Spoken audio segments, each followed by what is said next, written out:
Assalamualaikum warahmatullahi wabarakatuh. Perkenalkan, nama saya Muhammad Abdul Fattah dari kelas 9F.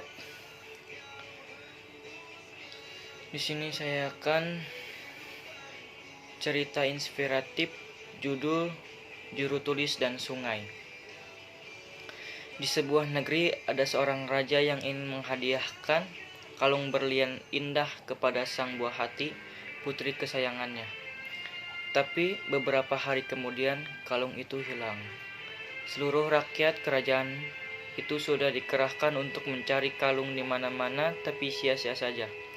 Lalu sang raja meminta rakyatnya untuk terus mencari kalung berharga itu dan berjanji memberikan hadiah yang sangat besar bagi siapapun yang berhasil menemukannya. Suatu hari, seorang juru tulis berjalan pulang dengan melewati sebuah sungai kecil yang airnya kecoklatan. Selagi berjalan santai, si juru tulis melihat ada sesuatu yang berkilau-kilau di permukaan air sungai. Ketika diamati dari dekat, ia seperti melihat gambaran kalung. Wah, ini pasti kalung milik sang putri. Inilah kesempatan emasku untuk menjadi kaya, ujar si juru tulis.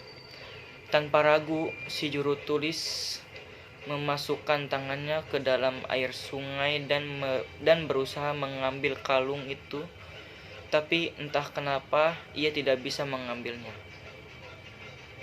Setelah mengeluarkan tangannya dari air sungai, ia melihat lagi ke dalam sungai dan gambarannya pun masih terlihat.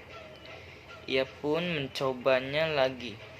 Kali ini ia masuk ke dalam sungai sehingga celananya pun menjadi kotor. Seluruh tangannya dimasukkan ke dalam sungai yang dangkal itu dan mulai mencari-cari kalung berlian di dasar sungai. Anehnya, ia tetap tak bisa menemukannya. Ia keluar dari sungai merasa sedih sekali.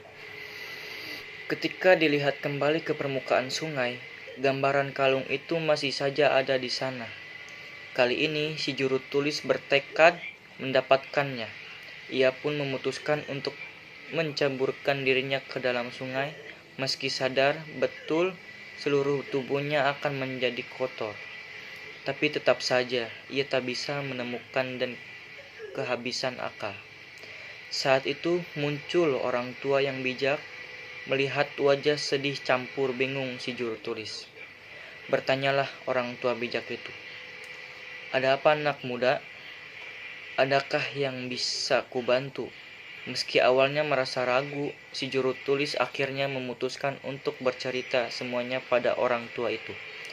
Setelah mendengar cerita si juru tulis, orang tua itu menasehatinya, "Cobalah kamu lihat ke atas kedahan-dahan pohon, mungkin seekor burung gagak mencuri kalung itu yang menjatuhkan."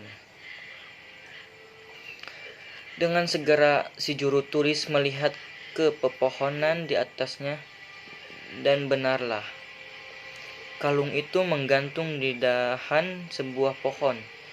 Jadi selamanya ini yang berusaha ia tangkap hanyalah refleksi kalung yang asli. Kebahagiaan materi bisa dianalogikan seperti sungai, berpolusi dan kotor. Dalam cerita tadi, kebahagiaan sejati di dalam dunia spiritual. Kita tidak akan pernah bisa meraih kebahagiaan yang kita cari, sebesar atau sekeras apapun usaha yang kita kerahkan dalam dunia materi. Sebaliknya, andalkan Sang Maha Kuasa yang menjadi sumber kebahagiaan dan kedamaian yang sejati. Kebahagiaan spiritual adalah hal yang mampu memberikan kita kepuasan. Karena itu, marilah kita berusaha dan berjuang untuk mendapatkan kebahagiaan sejati selama kita masih hidup di dunia ini, saat ini dan seterusnya. Sekian dari saya. Wassalamualaikum warahmatullahi wabarakatuh.